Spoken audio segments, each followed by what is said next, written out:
Welcome to the For the Fans podcast. I'm Justin Melillo, and I'm the managing editor of theracingexperts.com. To my opposite, sometimes both literally and figuratively, I have Kevin McAdams. Kevin's the co-owner and co-founder of FTFRacing.net. Good evening, Kevin. How are you doing tonight? I'm good, Justin. How are you? I'm excited about tonight. It's our debut episode, so I'm excited. Looking forward to tonight. I'm doing pretty okay. Maybe a little bit better than that because tonight is, as you said, episode 1 of what we both hope is one of many of the For the Fans podcast. We're with you tonight for, we're gonna talk some NASCAR. We're gonna talk about what's going on in the world of the Monster Energy NASCAR Cup Series. We'll talk a little bit about what's going on in the other series that are the top 3 series. We'll talk some sim racing as well. You know, we're gonna have fun with this. Neither of us have done this before. At least I don't think. We'll definitely get better as we go along. So if you stick with us after this episode, I think it's just going to get better from here for sure. I agree, definitely. So, looking at our agenda of what we're going to go over tonight, the most recent race weekend was at Kansas Speedway. We had the Monster Energy NASCAR Cup Series on Saturday night, and we also had the Gander Outdoors Truck Series on Friday night. We had 2 pretty good races, I'd say. We'll also talk about what we've seen so far in the 2019 season overall. It's we're 12 races into the Cup Series, which is 1/3 of the way. 1/3, yep. So I'd say that this is the right time to talk about what's good right now. Maybe what could be worked on. Earlier in the season, people were commenting after the second race of the season how good or how bad it was, and that wasn't the right time. But I feel like this is the right time to talk about it. So we're going to spend some time on that. We'll also talk about the recent White House trip that our 2018 Monster Energy NASCAR Cup Series champion Joey Logano took to visit the president, to visit the White House, to visit Washington, D.C. And I'll give you a little bit of a insider look at what went down in D.C. And we'll also talk about the All-Star Race, because the All-Star Race has become a testing session for pretty much what's going to happen next year.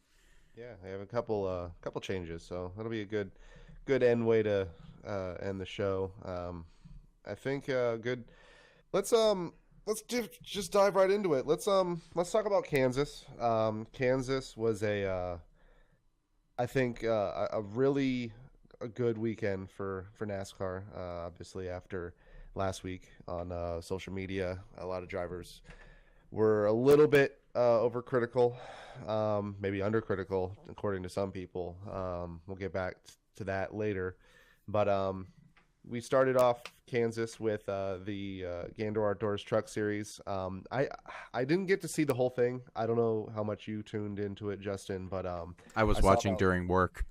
Oh yeah, no, it's same with us. We both work full time, so this is not our day job. So bear with us if we miss some small details. But I enjoyed it for what it is. None of the KBM cars were really, or trucks were up at the front since there's no Kyle Busch, so it actually ended up being a pretty decent race. I know from what little I saw, Stuart Friesen was the class of the field the whole night. I don't know who else might have been up there, but from what little I saw, he was leading, and he pretty much led all of what I saw. So I figured he was definitely the top guy. I'm not 100% sure, but we'll get into that here in a little bit.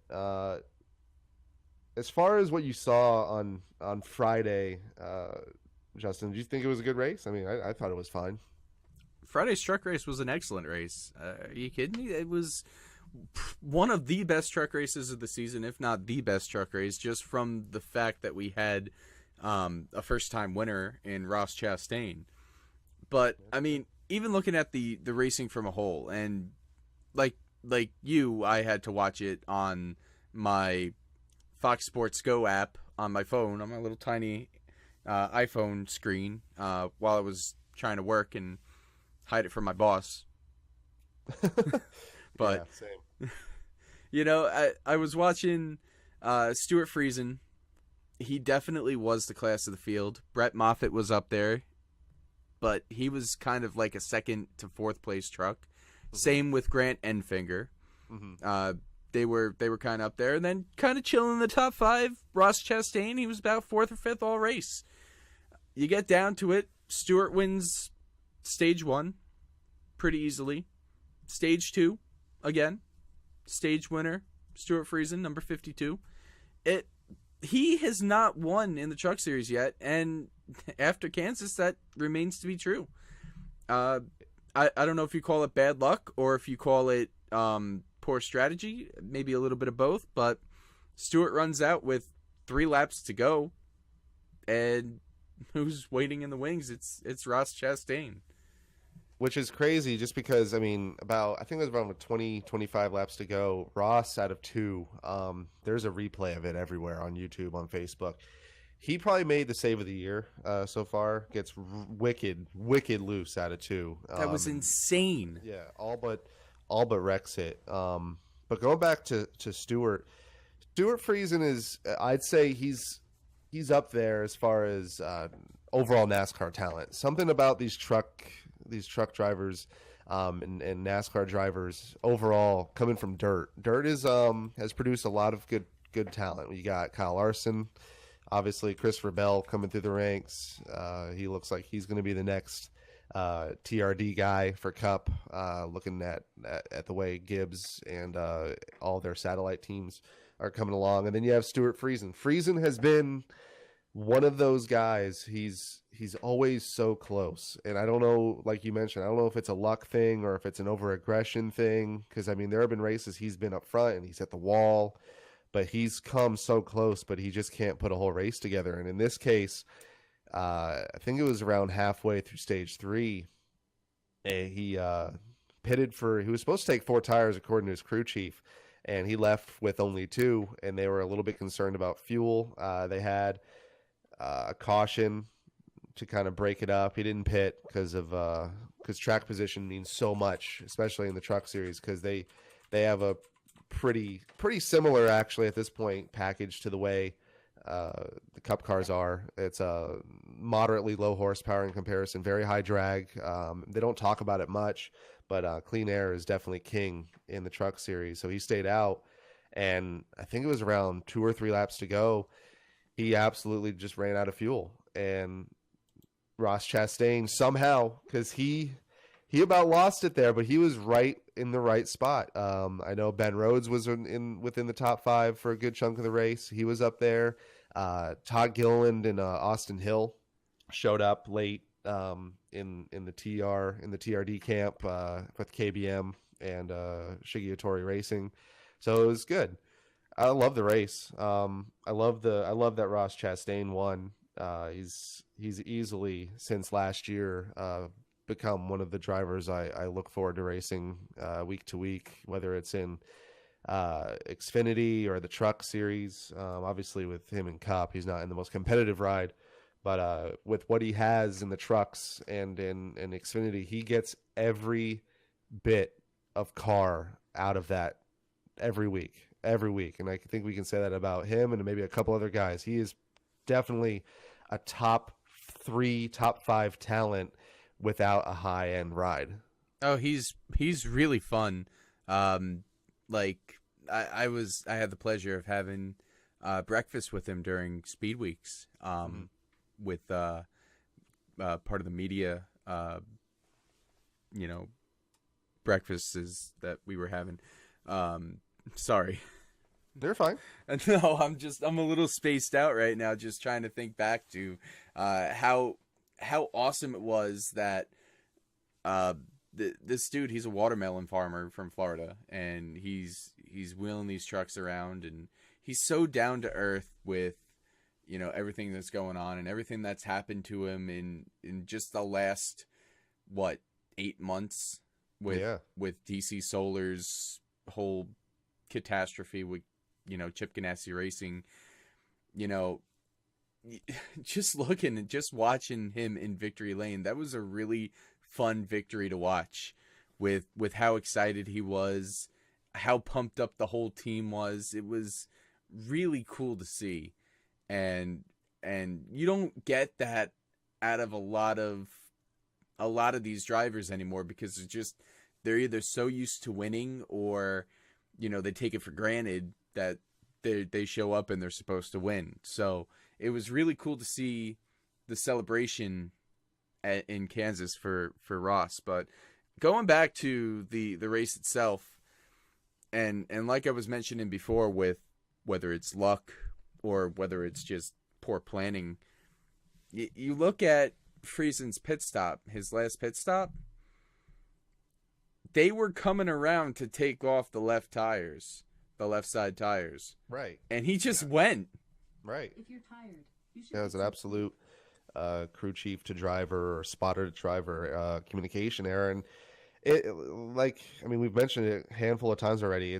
There's something not clicking when he gets this close. I mean, I think it's a given. He's gonna win at some point. I just don't think there's any way that he's not gonna win a race. I mean, Eldora's coming up here in a few weeks.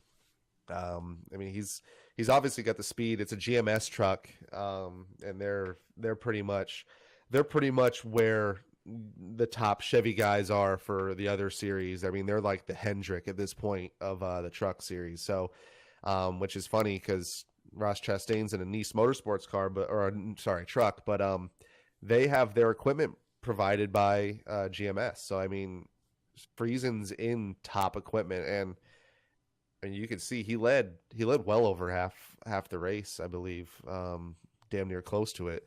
So I mean, he's gonna win a race here. I'm a huge fan of his just because he's so aggressive. He rubs people the wrong way. I know a lot of people don't like him, but I really do like watching him race because he's so aggressive. He's so balls to the wall that I know eventually, once he hits that first win, I think he'll take off for sure.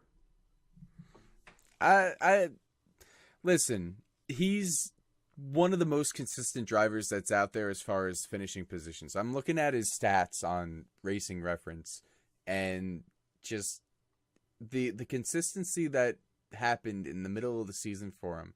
Second place at Kentucky, third place at Eldora, fourth place at Pocono, eighth at Michigan, second at Bristol. Just going down the list, Stewart had a really good 2018 season, and he's backing it up already in 2019. He's going to win. He is. And it should have been Kansas. It should have been at Kansas. And he choked, or there was a miscommunication or whatever it was. But, I mean, he's probably, not going to forget that one for a little bit. So, it's unfortunate for old Stewart, but we did see a first-time winner in Ross Chastain. Like you mentioned before, if you don't know his story, it's definitely one of those you hate to see it, but man, he's such a good person, and he shows. He wears his emotions on his face. He does not hide them, and I don't know. It was nice to see, like you mentioned before, someone so exuberant, so excited to win. I mean, the guy goes from being on top of the world, so to speak, getting a Ganassi ride, to basically having it ripped away from him from the FBI.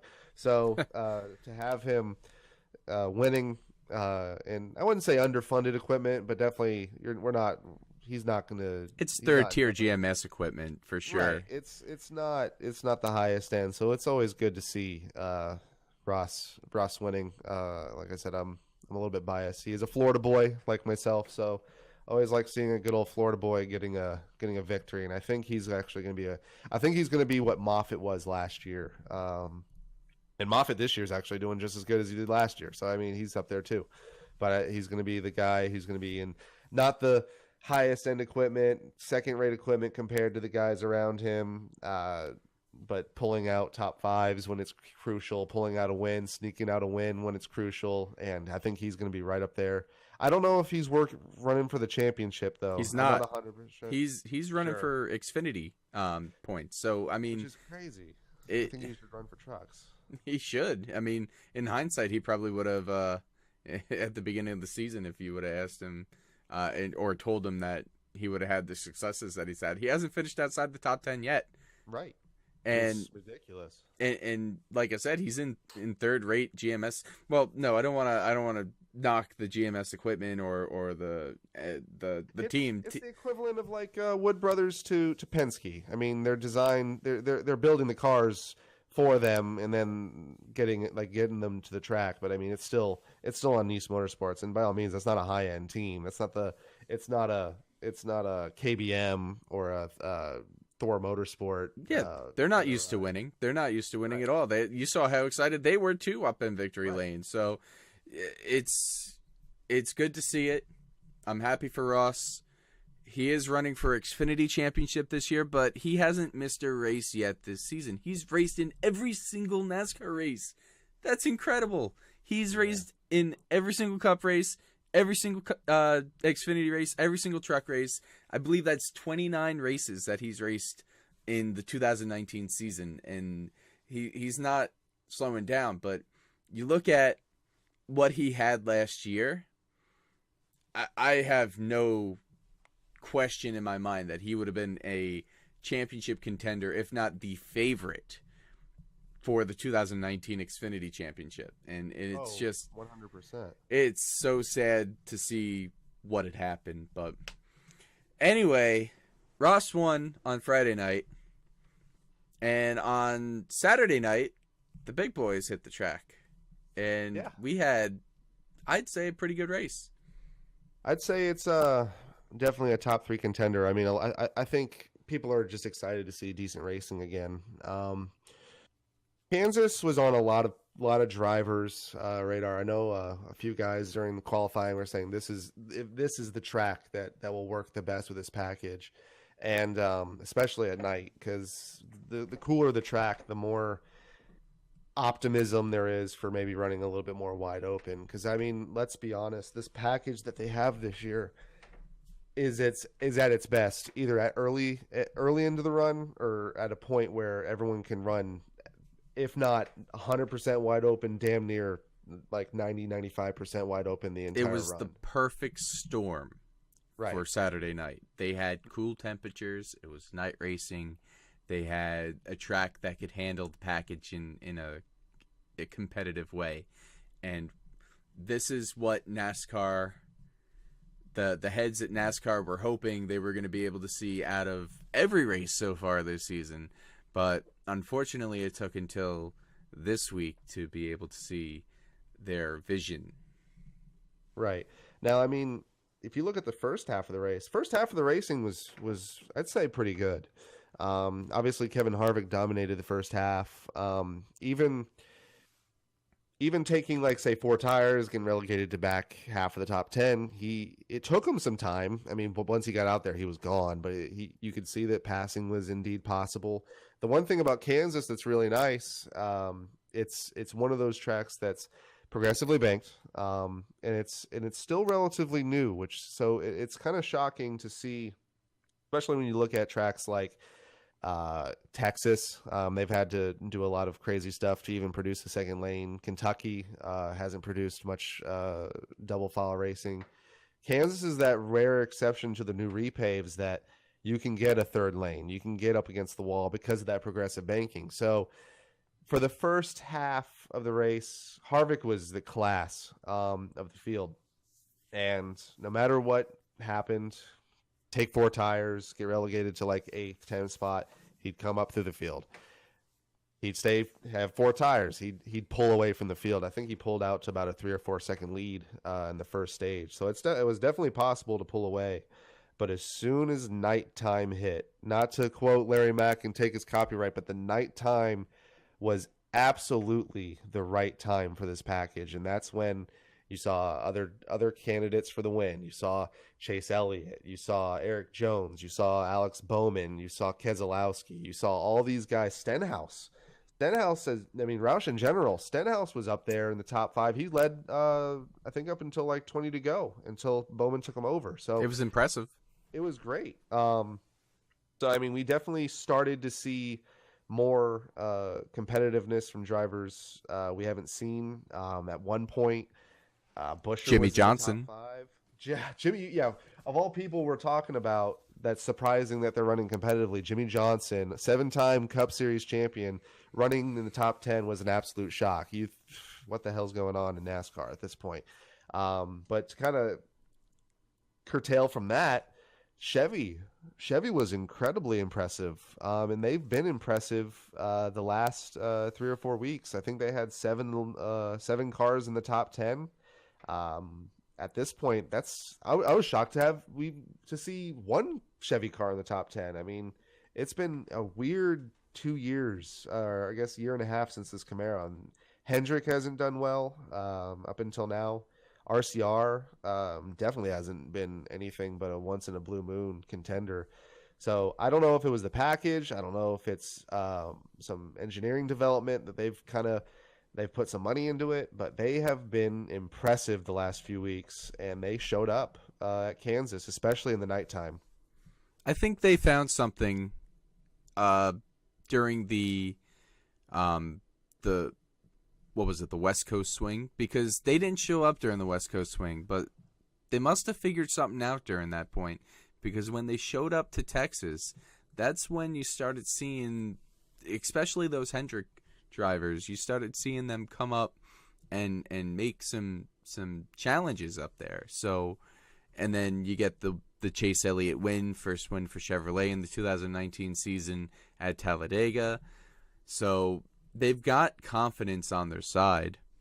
I believe that they're trending upward at a time where it's important for them to trend upward, because you look at the first third of the season and 11 of the 12 races have been won by 2 teams. They've been won by Joe Gibbs Racing, which fields Toyotas, and it's been won by Team Penske, which fields Fords. That's 7 to Joe Gibbs, 4 to Team Penske, and then you've got that 1 in there for Talladega, which, granted, it's Talladega. Anybody could win there. Race anyway, right? Exactly. So anybody could win there, but Chevrolet did it with Chase Elliott, which means something. It means that they have this confidence coming into Kansas that they placed 7 of the top 10 finishing positions, but they didn't get the victory. That went to Brad Keselowski, who just, it's incredible the chess games that Brad plays when he's in contention to win these races, especially at super speedways, but especially at Kansas. Alex Bowman, it looked like he was going to be able to go on to win his first career race. He was doing a hell of a job at blocking, running and taking away the lanes from Brad and from Eric there at the end. And that was really cool, by the way, seeing a Chevy, a Ford, and a Toyota top 3. Who's going to win it? That's what I strive for in NASCAR, but that's a separate talking point.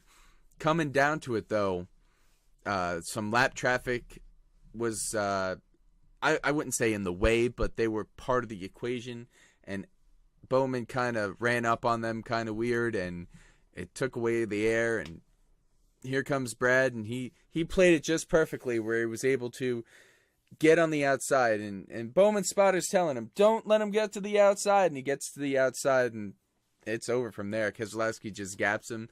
They had that caution that put him into overtime with DiBenedetto's engine expiring, but it didn't even matter at that point. When they got the restart, Keselowski was gone right away, and they were all fighting for second at that point.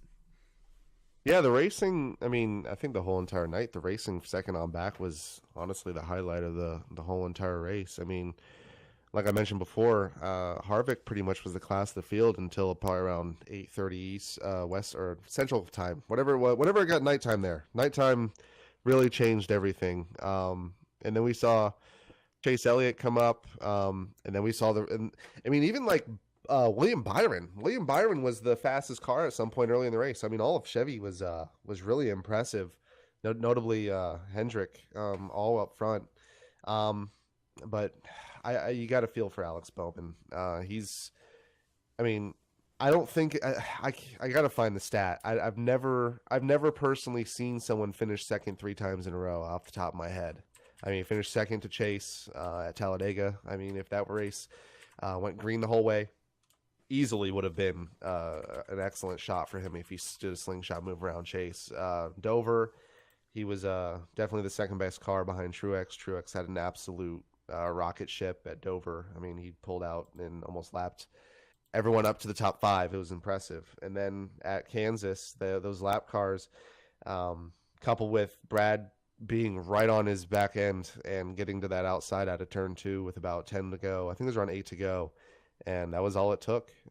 As soon as he got behind Keselowski, which, by the way, Keselowski and Paul Wolf made a really good call, in my opinion. Obviously, it won him the race, but taking 4 tires when Bowman and a couple others took 2, it really, I think that was the biggest difference, because I think Bowman had the better car all night based on running order. But those 4 tires, surprisingly, was a pretty big difference to make passes and kind of maneuver around other drivers. So that was a good win.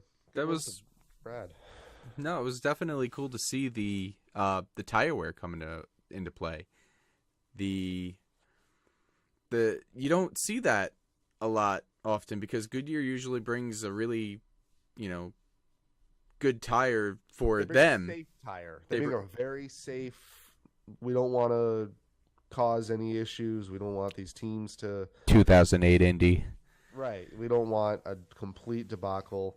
They definitely played the safe route, but man, I was actually really impressed. Very impressed by Goodyear's tire, because normally when they come to these freshly repaved tracks, they produce pretty lackluster racing. I mean, you look at Texas, I mean, they were pretty much, you could run on 40-lap tires and it was the same speed as a tire with the sticker still on it. So I got to commend Goodyear for finally producing some fall off.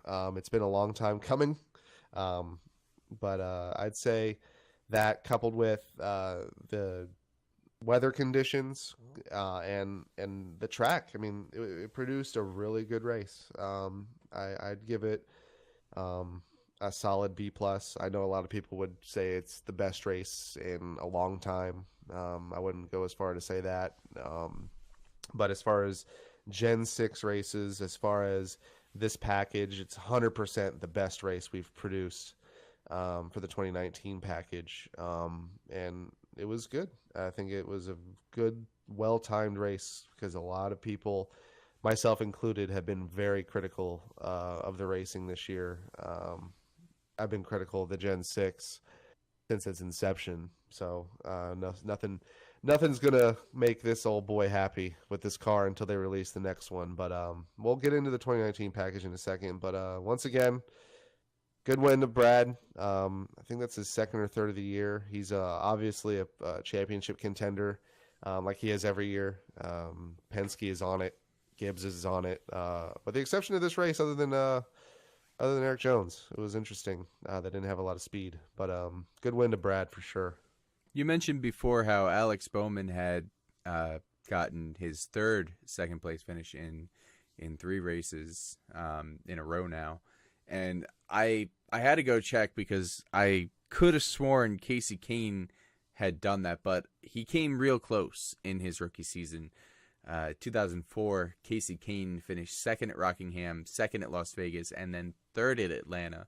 So that's the only other time I can think of with somebody so close to winning and yet not able to seal the deal. And Casey didn't even win a race in the 2004 season. He had to wait till 2005 to finally break through into victory lane when he broke through at Richmond. So, you look at Alex Bowman, he's peaking at the right time. He's got Chevrolet finally back in play. Hendrick Motorsports finally back in play, and he's kind of going out there and trying to prove everybody who says he shouldn't be in that car, trying to prove him wrong. I know we've talked about we've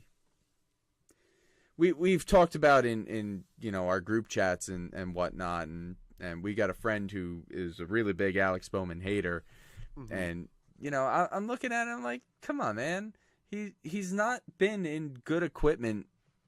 I don't mean that like he hasn't been in like terrible equipment, but he hasn't been in the race winning equipment, and now he's finally proving in what could be race winning equipment what he can do out there. But anyway, the move by Brad Keselowski to come down to take 4 tires, I don't understand why, knowing how good the tires were, why more people didn't pit on the overtime on the green white checker, because it seemed like it was the right move, and Clint Boyer almost proved everybody right or everybody wrong on that, because he came in, he took 4 tires, and he had a hell of a run coming down the front stretch taking the white flag.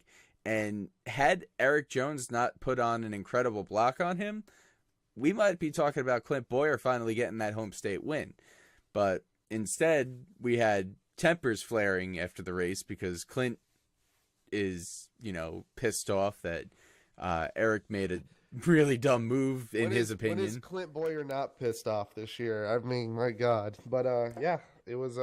I thought it was a good block. I think if you're in the Cup Series and you don't make that block, you're gonna get all the people, all the personalities, and all the fans of NASCAR telling you that if you can't race with the big boys, you got to get out. So I think Eric Jones did the right thing. I mean, I think all of us, me and you, I mean, we do our sim racing thing, but I mean, if we can block and know we can get away with it, we're gonna do it 99 times out of 100. So.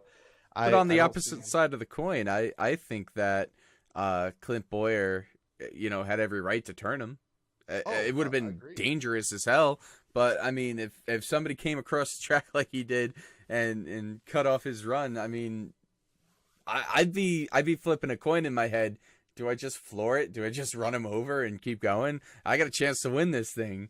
So right. You live by the block, die by the block. Eric made. He made the block that he needed to keep his position, and he was able to come home with a better finish because of it. So, Clint Boyer's funny. He really is. I look forward to his interviews just because he's real about it, and he tells it like it is, and it was really funny. He goes through and says his whole spiel about what he should have done and what could have happened and how dumb it was, and then like the microphone's trailing off, and he's like, "Man, I should have wrecked him."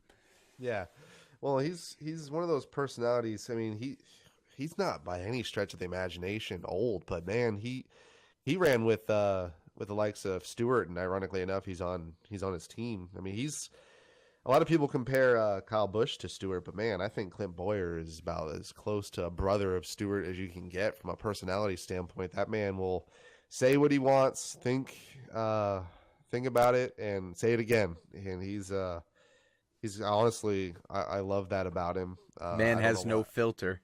Right, and that's fine. I think NASCAR should honestly welcome that, and I think it's good for the sport. I don't know why him going off about it in post-race indicates that he's a, quote, crybaby, as I saw a lot on Facebook and Twitter. And honestly, I mean, he's right. I mean, with Jones making that block, I mean, he could have easily dumped him. I mean, he had to pretty much make this knee-jerk decision. Do I wreck this dude and take not only him out, but possibly take me out and finish in 25th? Or do I take the safe route, back off, and finish 5th, which is what he did? I mean, honestly, if he made that move work, he would have easily been second going into turn 2, and he might have actually had something for Brad, which I would have loved to see. But once again, Brad came out the winner. Bowman second, Jones third.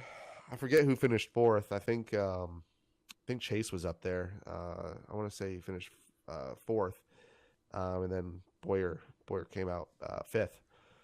That's kind of the way that they got a race though with this package is blocking is now 100% part of the game. And you saw it with Alex Bowman in the closing laps, how he was able to take away the lines and take away the air from Keselowski to hold him off.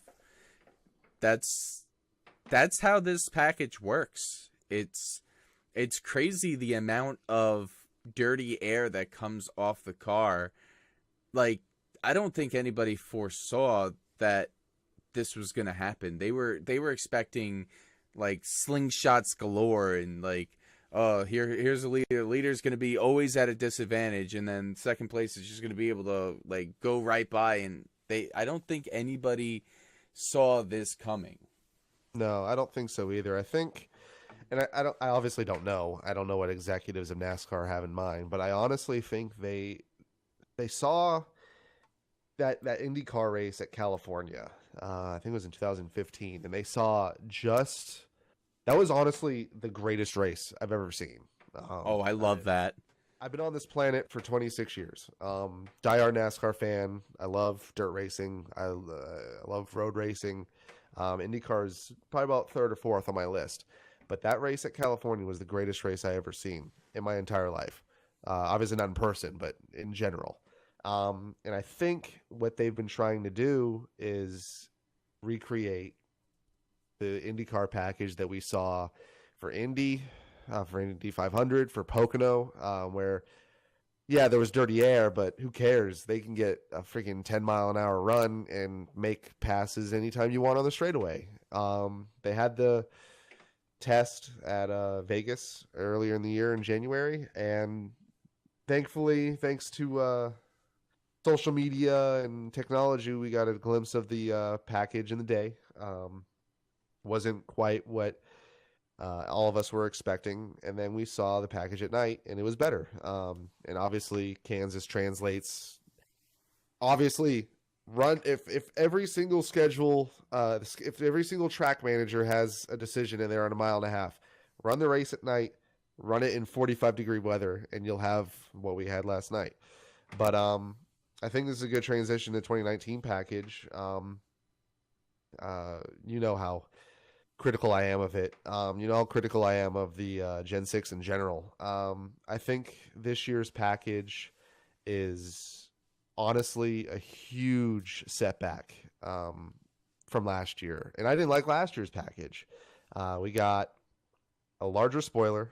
We have a larger splitter. We basically have the 2014 package with a couple things different. You got 550 horsepower taper spacer. You got the aero ducts, which I'm honestly on the fence if I actually like at this point, because it obviously creates some kind of drag coefficient to get the cars to suck up. But I mean, there's not the slingshot passing that we expected. I 100% expected slingshot passing, and we have none of that. I'm not sure what's so different between this and the Xfinity car, because we saw a lot of that the last couple of years at Indy. And we have an immense amount of dirty air. And I think we both can come to that conclusion that the racing is a huge issue behind another car. And you can give me all the stats you want. You can give me, the amount of passing that happened at Dover was twice as much as it was in 2018. I mean, when you have a guy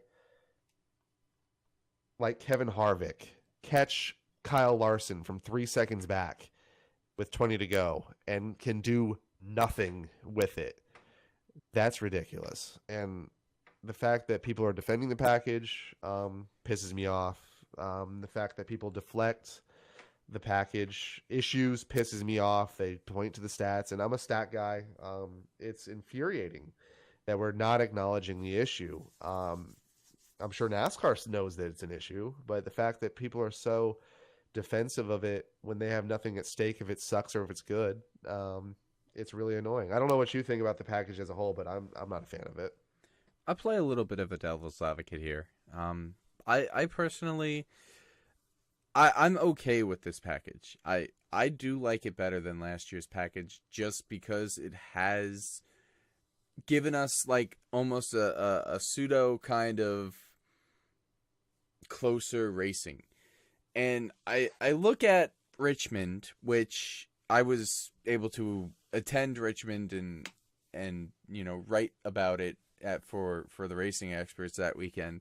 And I look at that race and I was excited coming down to the end of it because you had like what was it, 3 cars that were right there, right behind Truex, that any single one of them could have gotten around Truex, and they weren't. And it was like, it was nail biting, and you didn't know if Truex was going to be able to hold on and finally get his first short track win of the season.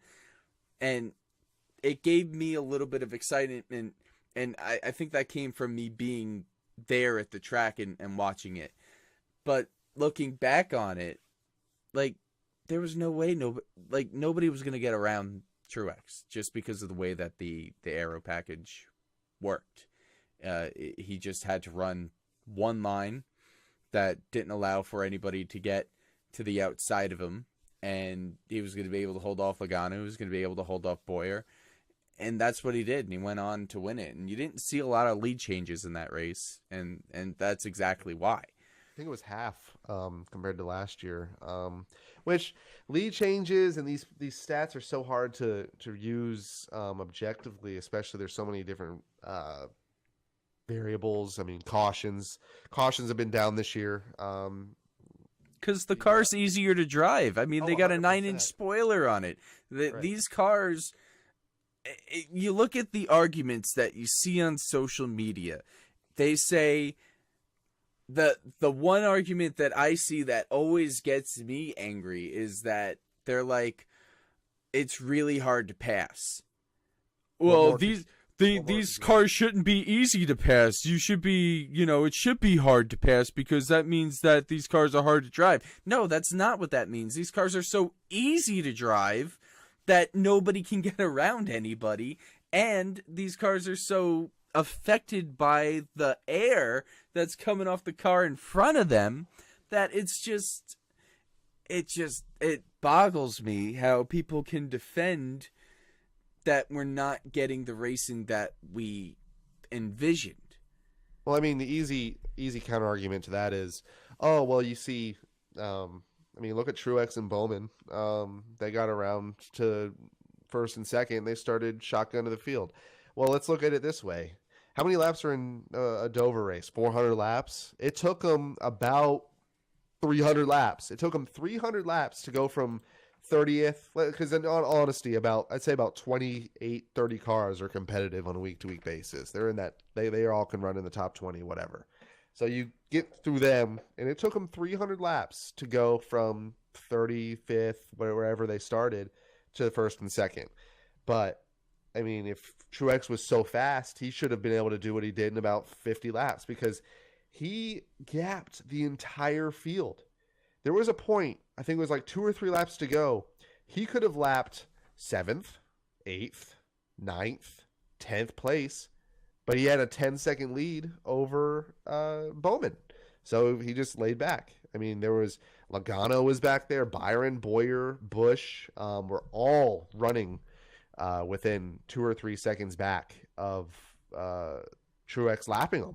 So, I mean, to use that as the logic to say, oh, it's easy to pass. I mean, look at Bowman and Truex. They were the best cars and they finished first and second. Well, good. That's supposed to be the case. You're using an obvious situation where the 2 best cars are supposed to be first and second. Good job. And obviously, Dover has been in the news a lot just because of Kyle Busch being overly critical. I wouldn't say overly critical. I'd say pretty on point that the package is really bad, and a lot of people on social media, most notably Twitter, a lot of people were sounding off Bob Levine for Levine Racing, pretty much agreed with Kyle, and then you had good old Matt DiBenedetto echoing the same thing that Kyle and Bob were saying, that once you got behind a car, you were 3-4 tenths slower, and that's like it should not be. I understand dirty air is going to be a thing. You can't race these races in a vacuum. It's impossible. So there's going to be some kind of dirty air effect, but to say it's okay that this package is okay because the fastest car can go from the back to the front in 300 laps is not excusable in my opinion. You should not have these guys 3, 4, 5 tenths of a second slower just because they're behind another car. And I mean, we've seen that. We saw it at Auto Club. We expected Auto Club to be the best race of the year. At least I did. I thought that was going to be the best race of the year by a long shot, and I was severely disappointed. Yeah.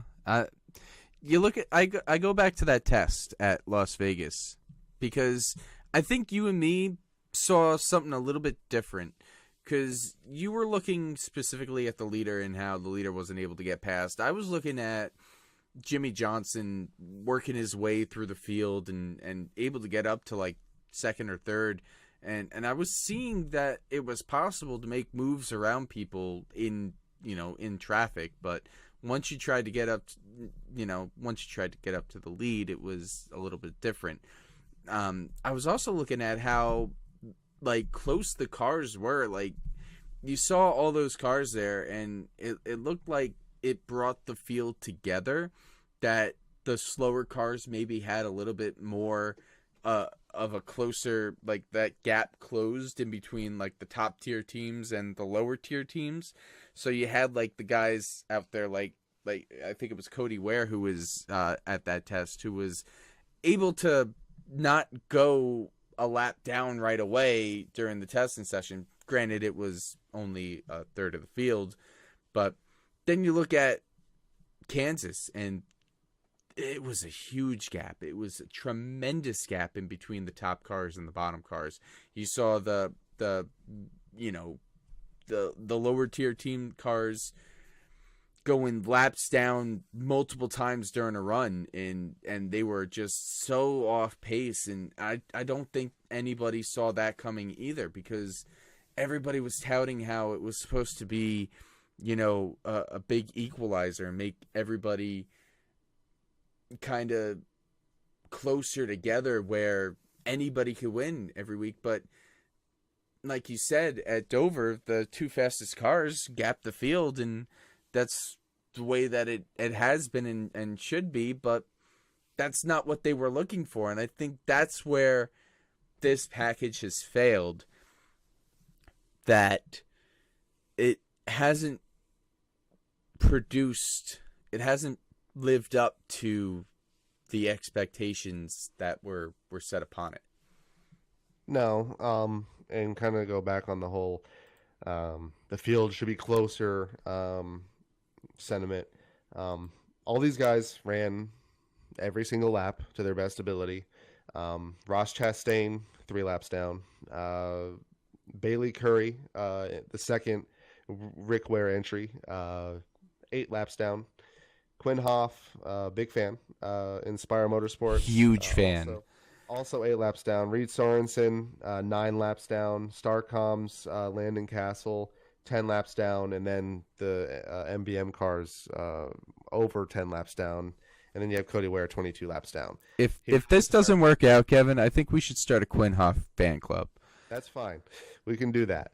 But the package was supposed to be a lot of different things, and I think Kansas was a good note, a good, hey, look, this package can actually produce something somewhat entertaining of a race. But I don't think this is the answer. And I think they're definitely going to the drawing board to make things better. I think the All-Star race is the real first test. I know they're doing a couple things to the car, most notably to the front end. But 2019, in my opinion, has been one of those things where it's helped in certain areas, but it's hurt places where it didn't need to hurt. Like Bristol, for example. I know a lot of people like Bristol, but I know a lot of drivers were saying that the dirty air was definitely more of a factor than it's ever been. But what about Martinsville? Martinsville, I've never would have thought in a million years that a track that you go 60 miles an hour in a corner would have issues with aero push, and I know it came up. Phoenix was awful. Phoenix was absolutely terrible Hmm. because of that, and it's just because obviously they're punching a huge hole in the air, and it made the racing pretty lackluster. I know that's a pretty forgettable race in my head. I know I think it was Kyle Busch dominated it. No one really had anything for him, and he got behind. I forget who he got behind, and it took him a long time to pass him. But as soon as he passed him, he was gone. I mean, he was absolutely gone. I mean, you can tell that he was being affected by the air.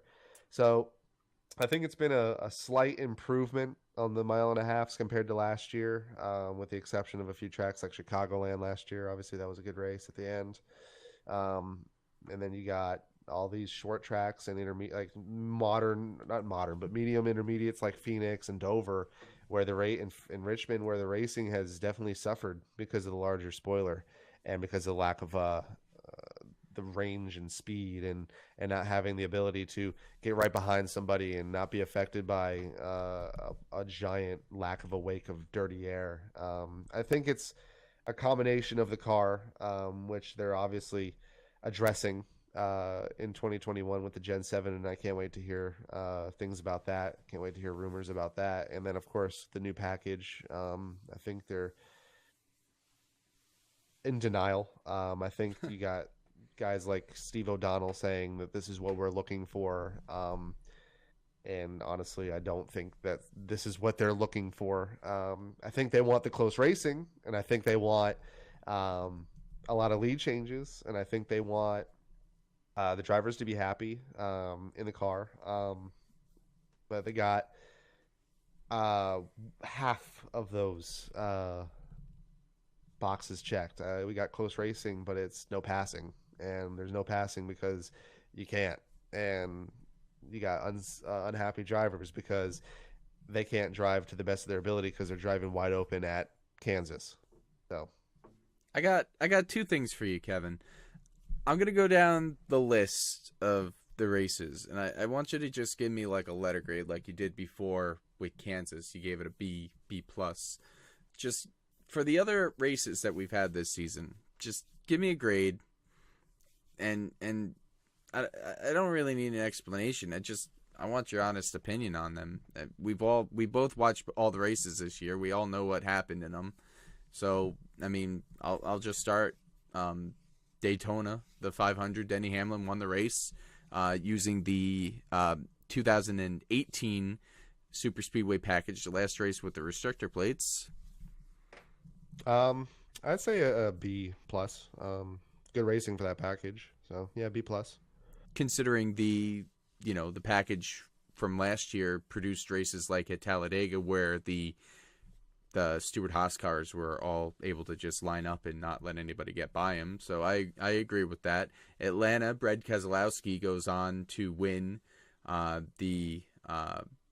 believe 500 lapper at Atlanta Motor Speedway.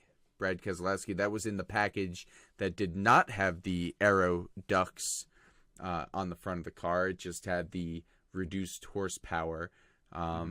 So what grade would you give that?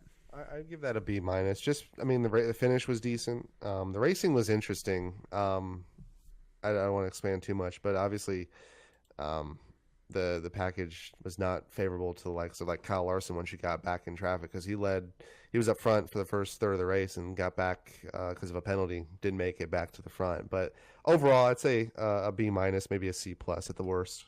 I think that was the race where Martin Truex was coming at the end and kind of got mad at Ricky Stenhouse for taking away his air. But yeah, Atlanta was okay. It wasn't the greatest. Then we got Las Vegas. Joey Logano was able to hold off his teammate Brad Keselowski. That's what it was. That was the race that I was thinking. But yeah, once again, I'd say a B minus. The racing at the beginning of the stages were really good, but that's just because they could run wide open. So of course they can run on top of each other, and then eventually they would spread out. So I'd say B minus. Let's go with B minus. That was the first race with the ducks that were added to the front nose. Then we go to Phoenix. Phoenix had the 750 horsepower package with the 9-inch spoiler, and Kyle Busch went on to win that race. in the new configuration at ISM Raceway. I'd this is probably one of the worst races of the year, and I think a lot of people would agree with me on that.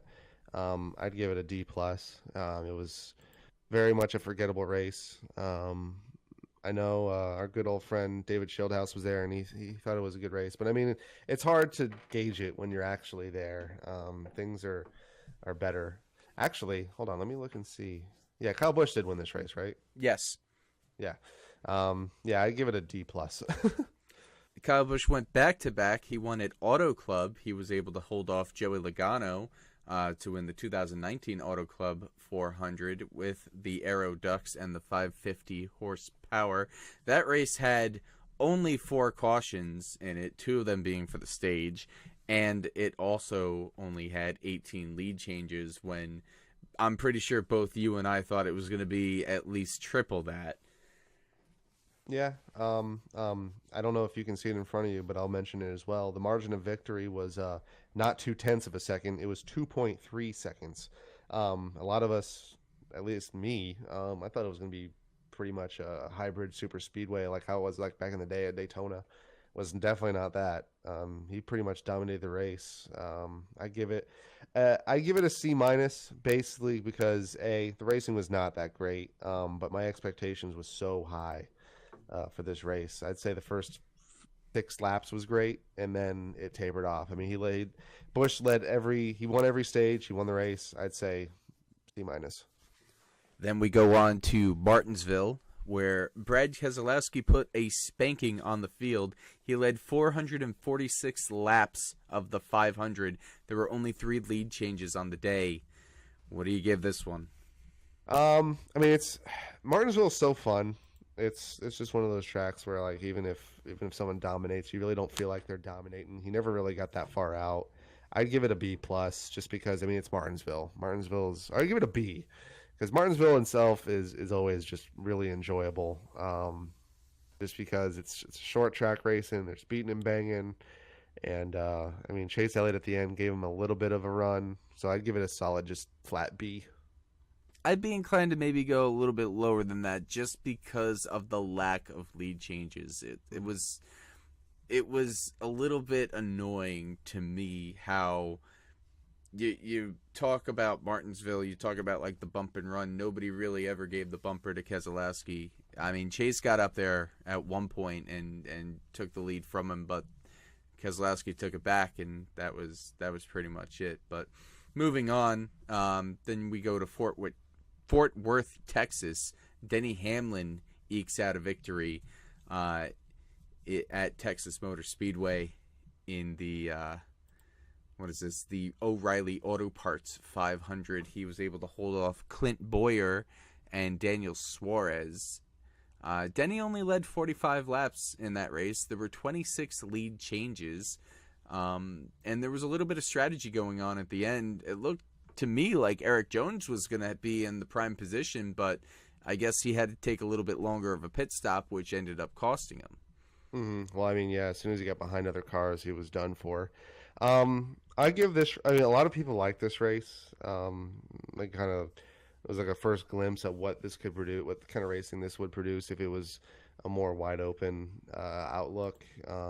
I'd give it a C plus, just because, man, the racing could have been so much better if 1 and 2 wasn't the way it is, with the 20 degrees. If it was 24 degrees on both corners, I think we would have had a fantastic race, more similar to Kansas. But the lack of tire wear really annoyed me because I mean you could short pit and it didn't matter. You can pit later and it wouldn't really hurt you. So I give it a C plus. Yeah, Texas really hasn't been the same since they did the repave, but another track that hasn't been the same since they remodeled it was Bristol Motor Speedway. Kyle Busch was able to hold off his brother Kurt for the victory, his 3rd of the season. The race had 11 cautions, which I want to say that's the most that we've had this season. 11 cautions. It had 21 lead changes. What do you give this one? Man, Let me think. Because Bristol was good. Bristol was really good. I give it a B plus, just because once again I'm going to give it to the same thing as Martinsville. Good racing, good finish. I mean, the fact Kurt almost dumped his own brother for a win is pretty comical, and it would have been good entertainment for us fans. I would have loved to Uh, have seen that. right, it would have been great. Kyle dominating another race. I don't think he led too much. I think he led just under 100 laps, but I mean, just another win for him. Um, I know He the got low involved in line. an earlier wreck, didn't he? He was Well, yeah, like out in he lap yeah two. he lost he lost the rear end of his car, and a lot of people know that that's an advantage. If you lose that rear end, the rear bumper cover, it allows for more downforce on the rear spoiler, just because that amount of air that comes out from underneath the car and it lands on the deck lid. It really helps with downforce. So he was definitely fast because of it. But the PJ one, which is often applied to Bristol, just so we don't have a low line or a high line fest as we've had the last few years since the repave and the reconfiguration. Ended up being really good. It lasted a lot longer than it did the last few years that they've done it, just because I guess they had a different compound. It was I'd say a B plus. It's a good race for Bristol. I know like Jeff Gluck has a poll and it was like 90% good. Yeah, Bristol was pretty decent. Then we go on to Richmond, and Martin Truex Jr. comes out the winner at Richmond. There were only 8 lead changes the entire night, 5 cautions, and Truex pretty much led the majority of the race when he was able to take it over from Kyle Busch, who shot himself in the foot and got that penalty. Um, Again. again. So Martin Truex Jr. able to hold off Joey Logano, Clint Boyer, and Kevin Harvick in the end of the race there. What would you give this one? I'd give it a C. Just because Richmond is such a perfect track. There really should be no excuse for bad racing at Richmond. It's a track that is the right speed, it's the right size. It's a lot of drivers' favorites. It's a track that widens out. You can run up against the wall once the tires wear in. You can run all the way to the bottom. And I mean, Logano caught Truex, couldn't do anything. Boyer caught Logano and Truex, couldn't do anything with it. It was honestly really disappointing because I think we would have had honestly a better race if Logano got around Truex and him and Boyer would have duked it out. So I'd give it a C just because lack of lead changes. Not to be a wreck advocate, but the lack of cautions really made the race like was just very long runs, not a lot of passing, not a lot of passing up front. Just I'd say an under average, below average Richmond race. So I'd give it a C. Then we go to Talladega. The most popular driver from 2018, Chase Elliott, ends up in victory lane. Kyle Larson ends up flipping on the backstretch. We had 38 lead changes, and we ended up having 6 cautions. And it was the first race at a super speedway without a restrictor plate since what, 1987? Yeah, yeah. So It's I love the racing. I still don't like this whole let's get all the manufacturers to kind of culminate. And the Fords are against the Chevys, and the Chevys are against the Toyotas, but the Toyotas don't have a lot of support because there's only 5 of them out there. So it's basically Kyle Busch, Truex, kind of fending for themselves because Jones doesn't want to work with Busch and all this and that. Towards the end, the racing was fantastic. It's about as close as we can get to the Gen 4 style of racing where we had 60 lead changes and you had these giant runs coming from out of nowhere and slingshot passing when you got a big push from behind somebody. I'd give it a B plus just because I'm so happy that we got rid of that stupid package that we had for the last 5-6 years with the narrow spoiler, uh, the lack of a real good run on the leaders, the fact that a leader can't just sit out front and basically block both lanes anymore is so like welcoming. It's something I've been pissed off about for years. So B plus for me. one thing this package really gets right is the super speedway racing, and I think 100%. that's probably the only thing that it truly gets correct. And then we already graded Kansas. That's the last one, so we'll just end it up here with Dover. And I know you're very hypercritical of the events that transpired at Dover with Martin Truex Jr. winning. Here's I didn't watch Dover live. I listened to it on the radio, about half of it. I watched the last 50 laps, but I watched some highlights. Um, there weren't many, except for like the end of the stages, I believe, just because of cautions, the way they stood out. But Dover Dover's never a fun race on TV. I know a lot of people that go there say, "Oh, it's good racing." You guys are just not showing it. Um, I I give it another D plus. I'm gonna put it on the same level as Phoenix, just because the obvious bias in me, that the fact that a lot of drivers were so critical of the package earlier on in the week. Kyle Busch said it was going to be really tough, really difficult to pass, and then of course Kyle, being Kyle, said what he felt after he didn't win. Um, Whether or not he said it was true or not, he was pissed and said the package sucked. And then you had other drivers chiming in. You had, which I've never seen on social media before. You had a car owner pretty much saying, "No, he's right. The package is complete garbage." And I never thought I would see that, especially the way NASCAR likes to fine people for having an opinion other than, "Oh, the racing is great. What are you doing? Why defending the sport? Like it's your mom or something, like defending her unconditionally." So D plus for me. I'd say overall the weekend was an F, just because the backlash towards the package, and the blatant sycophant like defense for NASCAR when they so obviously brought a package that was worse than the year before.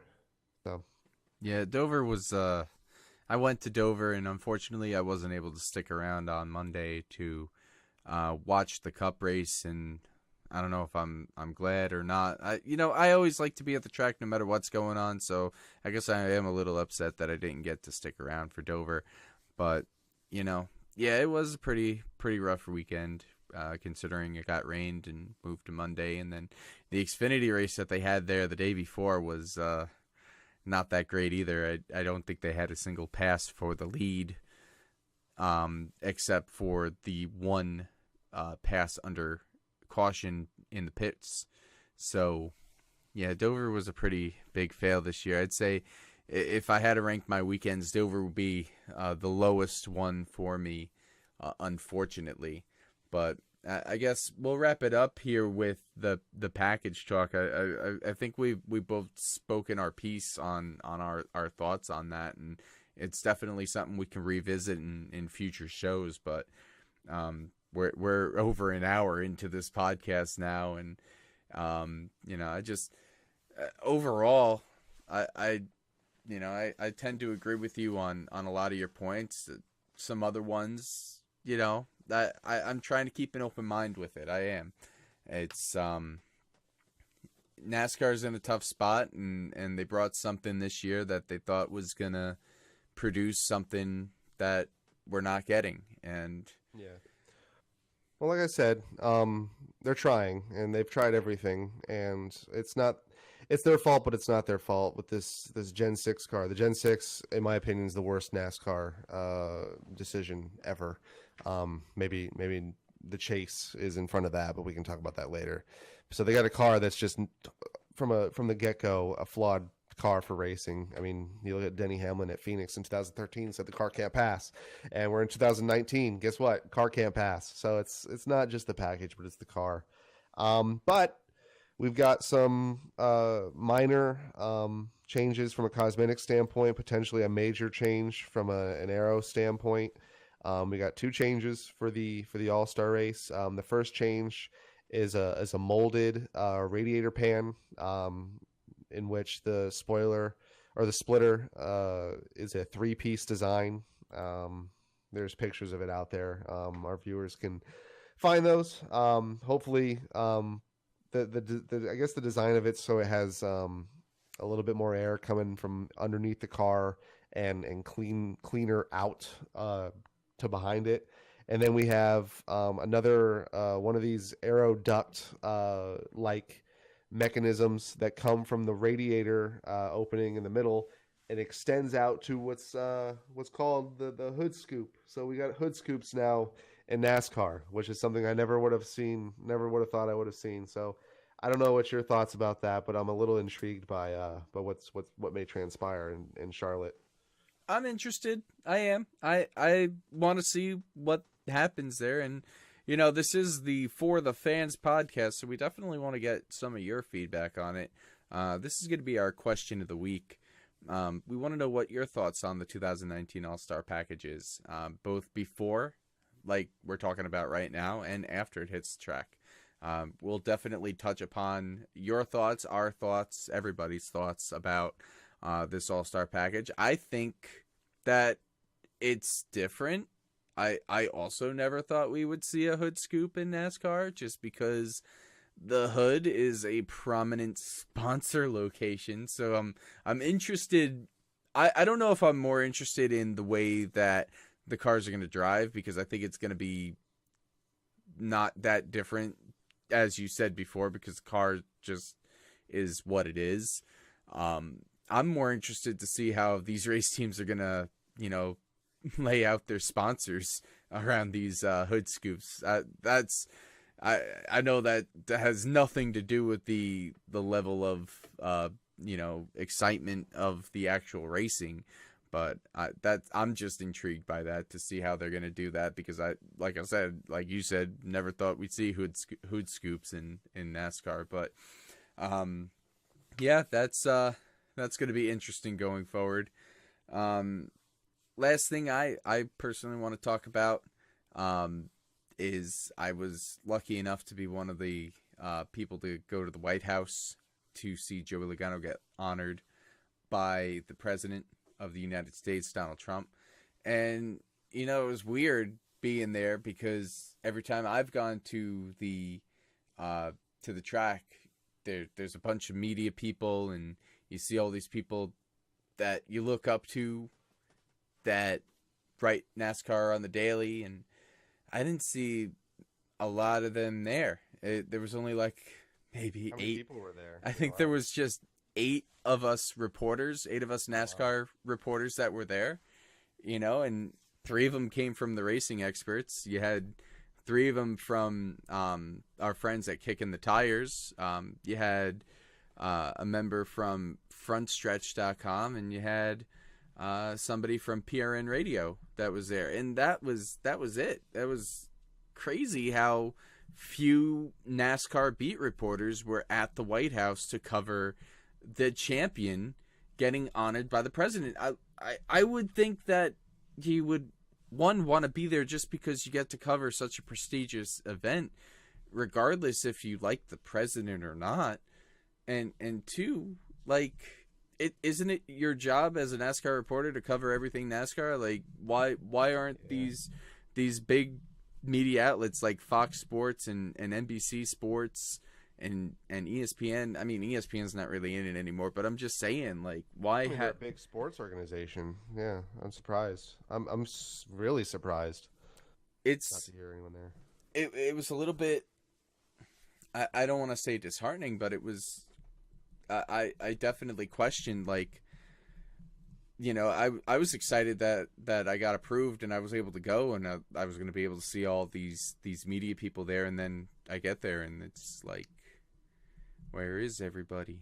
But it was a fun day regardless. It was a lot of waiting around for the actual event to happen, and then when it happened, there's a bunch of us standing on a riser with our cameras, just waiting for it to happen. And then the president comes out, and Joey comes out, and Roger Penske comes out, and they get to talk at the stage, which was really cool to see. They had the car up there, the Champions Trophy, and they gave President Trump a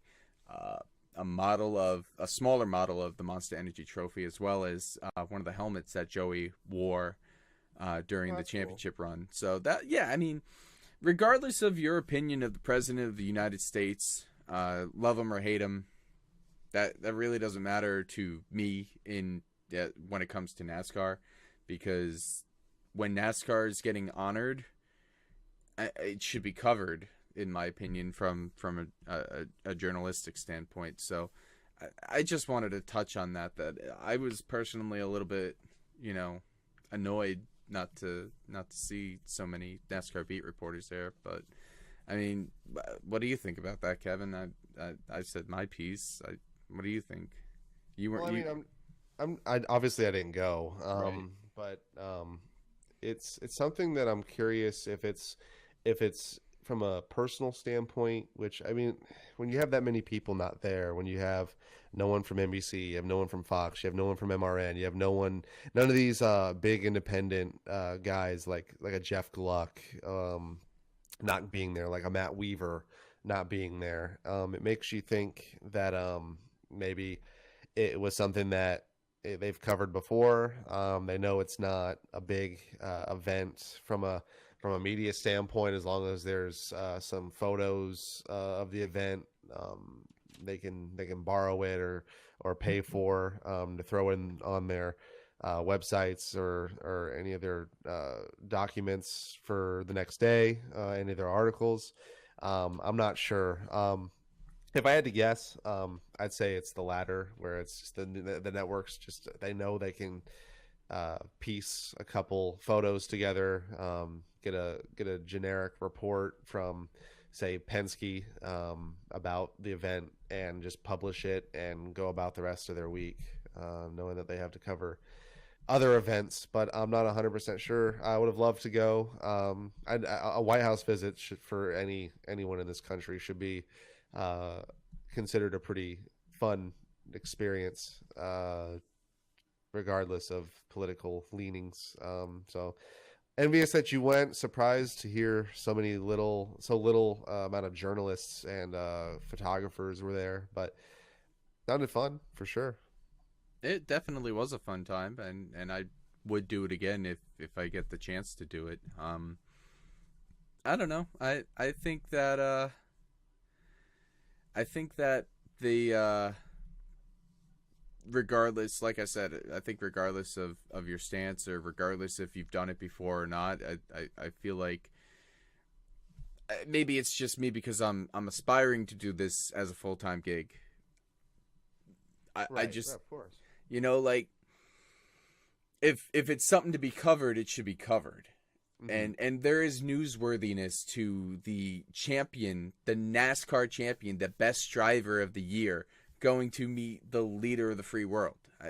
It it just doesn't add up to me why I didn't get to experience that with a lot of the bigger names in NASCAR media. And you know what? Selfishly, I had planned to use a lot of the downtime that I was told that there was going to be, and there was, to talk to a lot of those people, to get ideas, to learn about this sport and how to cover it from people who have been doing it. So I went out and I printed about 1,000 new business cards that I was readily I was ready to hand them out to as many people as I could. And I get there and I already know everybody because That's all the independent people. Yeah, I it, get it. so it was a little disheartening that ways. But I don't know, that's just my take on that. But um man, we're an Hour hour and 15. 15. Yeah, that's crazy. It feels like it's been like 15 minutes. I But told you when you were talking about time limits that it's you can't constrain yourself. Obviously, this is going to be a longer show than the rest, just because we had to put a giant segment for 2019 as a whole. But um, I really hope people that tune in for the first time tune in again. I look forward to building a brand with myself and Justin, and I hope everyone enjoys it. Final thoughts, Justin, on anything? well, like we said earlier, it will get better. So please keep tuning in because this is our first time doing it. So I had a lot of fun tonight. I think we went over a lot of different broad topics and covered a lot. I don't want to say that there was a lot of complaining from us either, because I think people might take what we said about a lot of these topics as complaining. Please don't look at it like that. We're NASCAR fans like you. This is for the fans, podcasts. We're fans just like you, and we're looking at what we've seen and giving you our opinions on it. So, and we definitely look forward to your responses on all of this stuff. And so, follow us. We're at ftfracing.net, which right now is just a sim racing website, but we're going to be adding this to the website, and we're going to be building upon it, like Kevin said, with the M2 media brand and multimedia brand. And M2 Multimedia. Stamp it in your head. That's what we're going to be called. We're going to be successful, and you're going to be a millionaire because we're going to have our own journalism company. That's how this is going to work. Damn it, we're not going to need any ESPN or NBC sympathy. We're going to make this our own. Hell yeah, NASCAR. It's I look forward to next week's episode, and maybe we can keep it under an hour next week, because it's pretty late. But thank you all for tuning in. And we'll talk to you next week. Goodbye.